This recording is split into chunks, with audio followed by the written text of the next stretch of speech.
kedua akan mempresentasikan tentang siklus jantung pada janin dan bayi baru lahir. Sebelumnya, perkenalkan nama saya Aura Hasna, NIM 013. Perkenalkan, nama saya Budi Nista, NIM 016. Perkenalkan, saya Eka Nulaini, NIM 027. Perkenalkan, saya Kanisa Lucentoko, NIM 029. Perkenalkan, saya Dani Sharma Subiantono, NIM 034. Baik, untuk siklus jantung sendiri adalah aliran darah dalam tubuh janin yang masih tergantung pada plasenta untuk pertukaran oksigen dan nutrisi.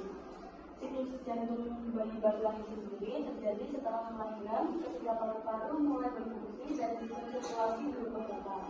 Perubahan ini sangat penting untuk transmisi kehidupan dari dalam rahim ke luar rahim. Selanjutnya, siklus jantung pada janin. Pada janin, paru-paru belum berfungsi untuk pertukaran gas karena janin mendapatkan oksigen dari plasenta bayi dari besar. Oleh karena itu, aliran darah pada janin berbeda dengan bayi yang sudah lahir. Untuk menyesuaikan kondisi ini, tubuh janin menjadi menjadi paksaan khusus yang membantu mengalirkan darah tanpa melewati paru-paru secara penuh. Ketiga benda tersebut adalah ductus venosus yang mengalirkan darah dari vena umbilicalis langsung ke vena cava inferior tanpa melalui batin. Selanjutnya, foramen ovale yaitu lubang antara atrium kanan dan kiri jantung yang mengizinkan darah langsung mengalir dari atrium kanan ke atrium kiri. Lalu ada ductus arteriosus yang menghubungkan arteri pulmonalis dengan aorta sehingga darah dapat langsung masuk ke aorta tanpa melewati paru-paru. Ketiga benda ini sangat penting untuk memastikan darah yang kaya oksigen dari plasenta bisa didistribusikan ke seluruh tubuh janin. Baik, selanjutnya ada alur darah pada janin. Yang pertama, oksigen masuk dari plasenta ke vena umbilicalis melalui ductus venosus, lalu ke vena cava inferior, lalu ke atrium kanan. Sebagian besar darah langsung ke atrium kiri via foramen ovale. Darah dari atrium kiri lalu ke ventrikel kiri, lalu ke aorta, lalu disebarkan ke seluruh tubuh. Sebagian darah ke arteri pulmonalis, lalu ke ductus arteriosus, lalu ke aorta. Baik, selanjutnya ada perubahan setelah lahir.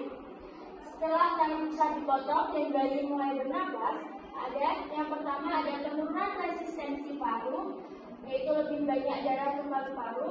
Lalu yang kedua ada penutupan foramen oval karena tekanan atrium kiri dan kanan. Lalu ductus arteriosus menutup fungsional dalam 24 sampai 48 jam. Anatomi dalam beberapa minggu. Lalu ada ductus venosus menutup, aliran darah harus melewati hati. Baik, selanjutnya siklus jantung normal pada bayi baru lahir. Yang pertama, darah vena masuk ke atrium kanan, lalu ke ventrikel kanan, lalu ke paru-paru. Yang kedua, darah teroksigenasi dari paru-paru ke atrium kiri, lalu ke ventrikel kiri, selanjutnya ke seluruh tubuh. Sama dengan siklus jantung orang dewasa, paru-paru ini berperan sebagai organ pertukaran gas pertama. Perbedaan siklus jantung pada janin dan bayi baru lahir. Kalau pada janin, oksigen dari plasenta dan san aktif saat itu ada foramen oval, ductus arteriosus, ductus venosus. Selanjutnya paru-parunya itu belum berfungsi dan tekanan tinggi di sirkulasi paru-paru. Kalau pada bayi baru lahir, oksigen itu sudah dari paru-paru, san sudah menutup setelah lahir, paru-paru aktif sebagai organ pernafasan. Lalu tekanan paru menurun, aliran darah ke paru meningkat. Kita lanjut. Kesimpulannya, siklus jantung janin melibatkan beberapa san penting, yaitu foramen oval, ductus arteriosus, dan ductus venosus, yang berfungsi untuk mengalirkan aliran darah agar melewati paru-paru yang belum aktif.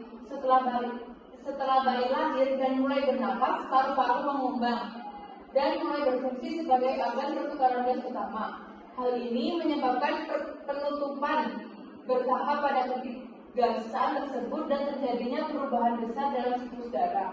Transisi ini sangat penting untuk memastikan proses oksigenasi berjalan optimal di luar rahim. Sekian presentasi dari kelompok 2, saya ucapkan terima kasih. Wassalamualaikum warahmatullahi wabarakatuh.